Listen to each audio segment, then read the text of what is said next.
everyone, it's been a while and I'm finally back. It has been a little over a month since my family and I moved into our new temporary house. I'm going to show you what today's vlog is going to be about. I have absolutely no idea what I'm going to be doing and how I'm going to be doing some of it, so let's learn as we go along because I don't know what to do. So I am finally going to be refinishing this. It needs some love. There is some damaged veneer right here on the top. It's scraped up. Some of the stain is starting to peel and it just needs a little bit of TLC. There are a lot of sections on here that are still in great condition, like the veneer on this front right here. But then there's some other sections that just need a little bit more help, like that guy right there and right there. So I'm going to be working on this. I went and bought some things to start figuring out what to do with it because, like I said, I have absolutely no idea what I'm going to do. All I know is the first thing I am going to do is take the old stain off and then figure out how to patch the veneer. Okay, so I need to try to figure out how to get it off of this guy. I think I'm going to start off by changing my shoes because I'm in flip-flops right now and I don't want to pinch my toes in flip-flops. It'd probably be better to pinch my toes in tennis shoes. Okay, that's better. So, let's see how we're going to take it off. I went and bought these dollies to help me move it because, like I said, the sucker's heavy and it's going to be a little difficult trying to move it in and out of this room without something easy to make it move. So let's see if I can do this. Okay, it's not too bad. Okay, let's see. Oh, why did he put this up here? Okay, not too bad. Ah! Whoopsie. Let's lift this guy up. Oh my goodness! Whew. Okay, let's see if I can get it through this door on my own.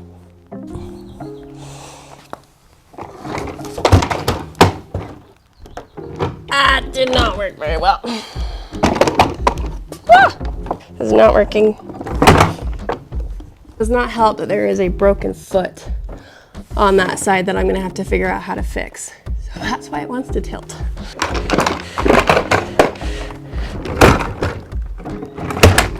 Okay, I finally have it outside and this is what I'm going to use in order to start the process.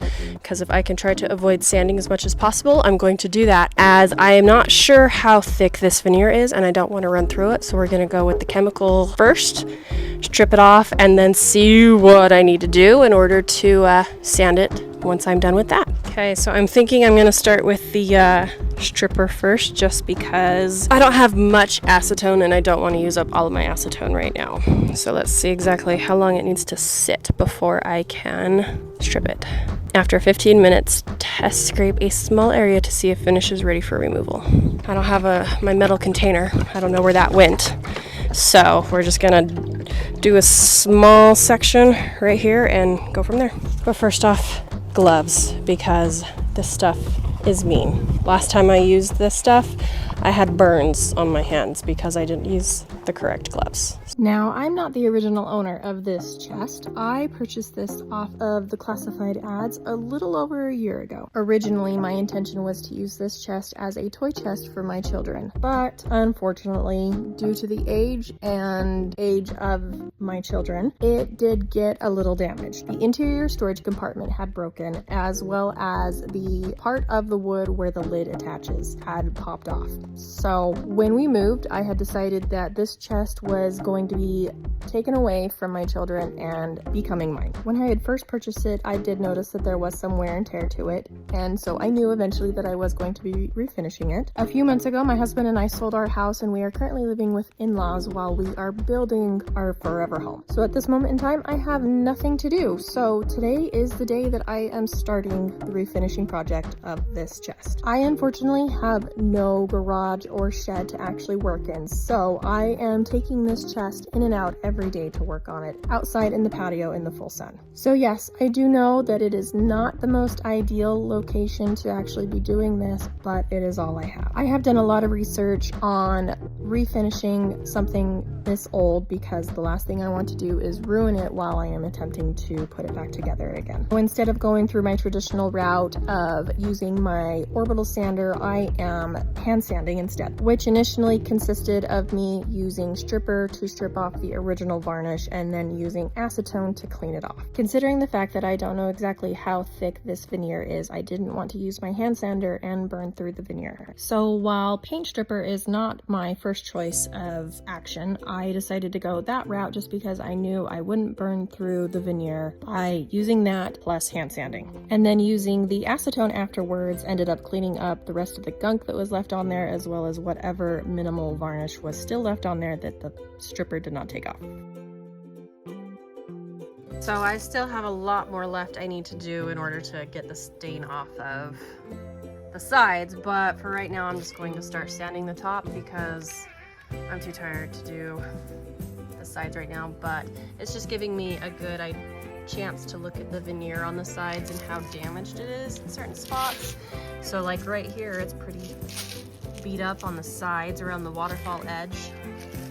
And then here on the other side as well, you see it beat up as well. And overall, the veneer seems to be in decent shape, at least on top, but there are some scratches and stuff like that deep into the wood, which is okay, but this is almost 100 years old, so it's bound to have some damage to it. But overall, everything's coming along fairly well in regards to stripping it. It's just taking a lot of time. Now this project took me well over a month to do because I would only have access to doing this on nice days and days that I had off from work. It was still technically spring and the weather is unpredictable. By the time that I actually started the bottom half of the chest, it had been about 2 to 3 weeks. And I finally had a good chunk of weather that I could go outside and finish the rest of the varnish removal. So I have been sticking with the same method that I used with the lid to do the very bottom half with the stripper and the acetone. I would put the stripper on and then I would let it sit for at least 15-20 minutes to up to a half hour before I would scrape it off. Most of the time I tried to go in the direction of the grain, but sometimes it just wasn't possible due to how much grain variation and pattern that I had. And I secretly told myself I will be hand sanding the rest of it, so if there is any little scratches on here from removing this, hopefully it'll come off with that.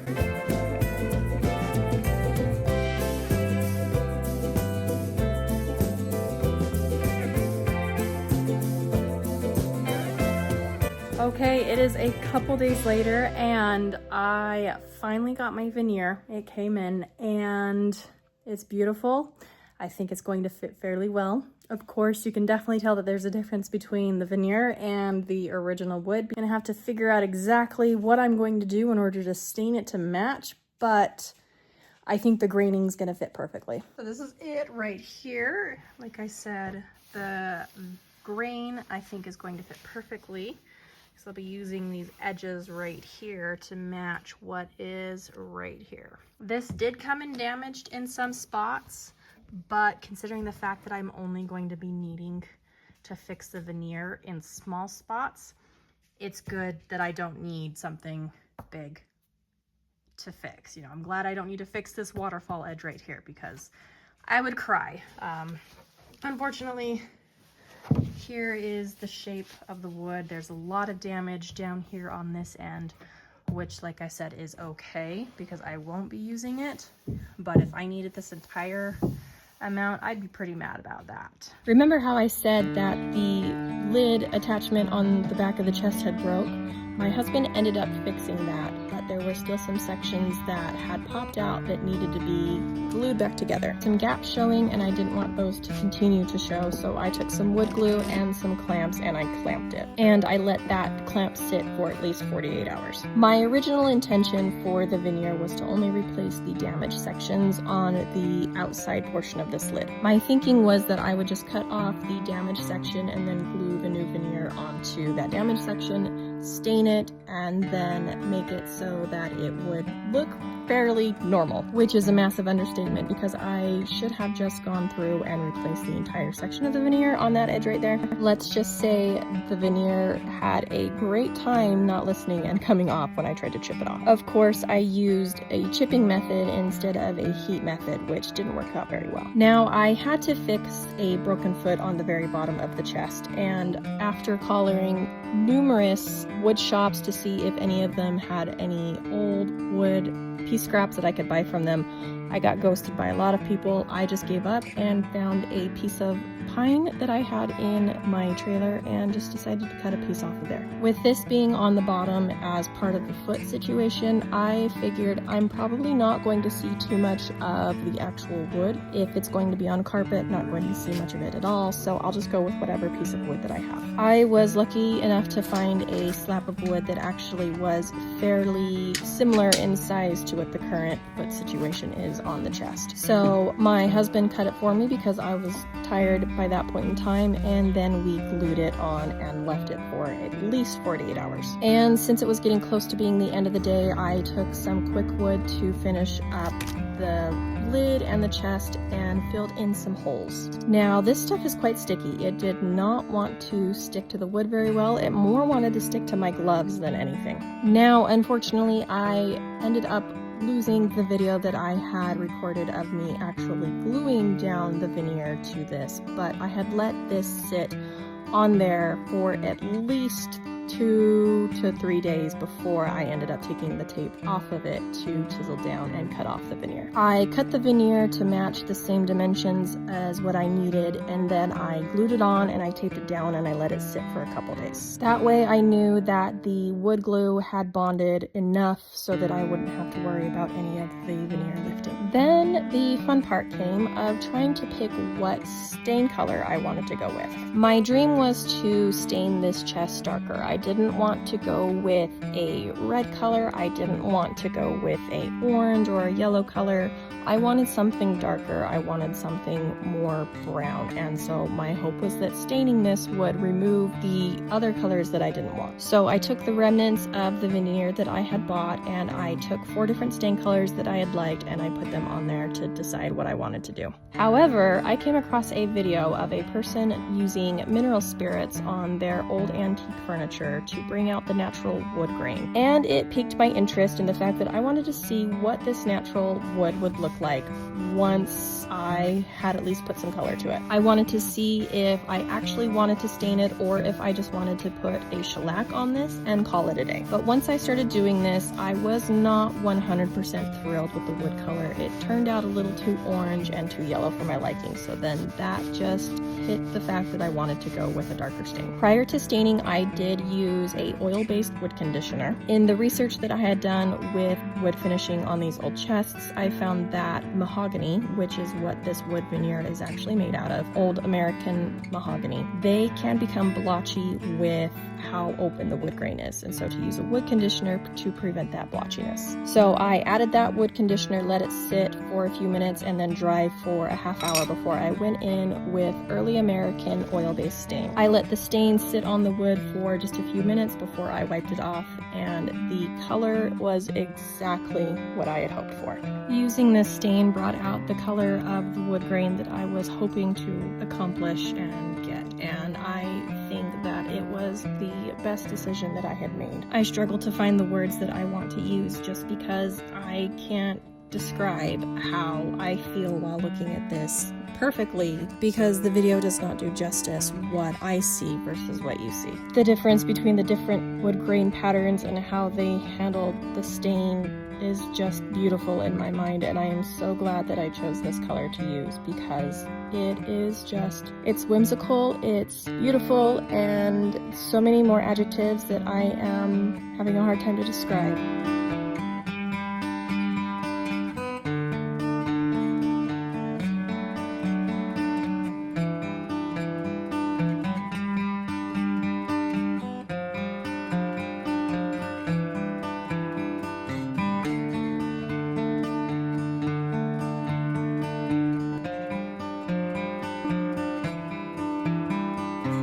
Now I let this stain cure for at least a week before I went in with some wax markers to color in the quick wood that I had applied to it prior to staining. I am definitely no artiste at this at all, but I feel like the coloring that I did handled it fairly well, and I think it turned out perfectly fine. Because at the end of the day, this is going to be my chest. I'm not selling it, and if I like it, then that is all that matters.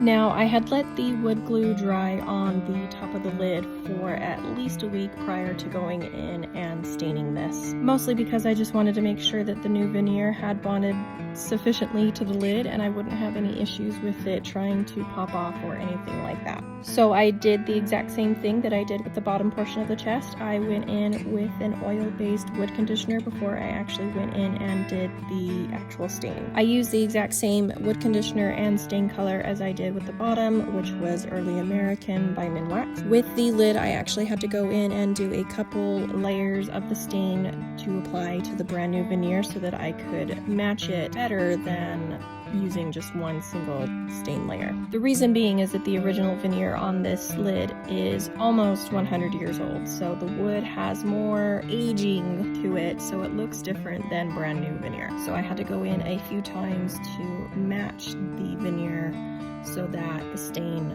looked even.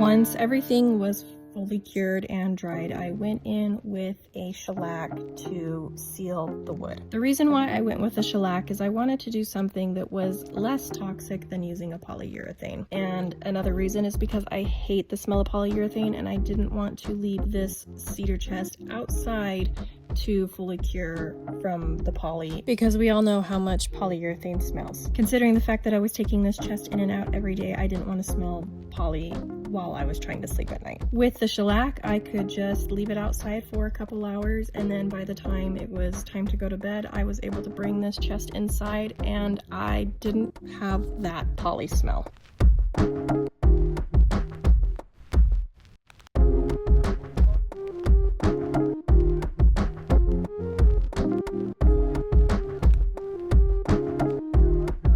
Now, considering the fact that I am currently living with my in-laws while we are building a house, I do have certain things that I have here that normally I would keep in cabinets at home.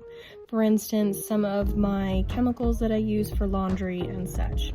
So I decided that while I'm here, I'm going to be using this cedar chest as my storage, and why not take some sort of sealant to the interior and the at least exterior back portion of this chest so I don't have to worry about any sort of leakage or drainage ruining the wood. So I decided to take a tung oil to the interior and exterior back portion of this chest. While I could have used something different, I have worked with tung oil before. I've always liked how it's been able to waterproof wood, so I decided to use some of that. It did bring out the beautiful grain variation of this wood, and I am glad that I did at least take something to it because it was pretty dry and needed something.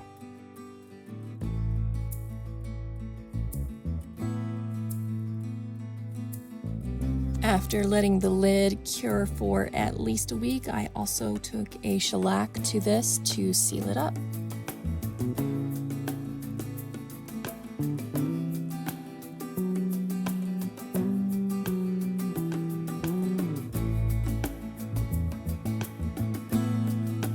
And then a few days after I had shellacked everything and let everything dry, it was time to put everything back together again. And let's just say I did forget how to put this back together. I took pictures, but I still forgot. And when I was putting this lid on the chest, it was heavy enough that I slipped and almost dropped the lid, and unfortunately I scraped the top of my finger, so I had to put some band-aids on because I was bleeding pretty bad. Scraping the top of the skin off of my fingers was not on my to-do list that day, and it hurt really bad. But after a little over a month, I have finally finished this cedar chest restoration, and I cannot begin to describe how happy and amazed and how beautiful this chest is. So if you have made it this far, thank you so much for watching me restore this beautiful cedar chest, and please come back again. I have much more projects planned for the future, and I cannot wait to share them with you.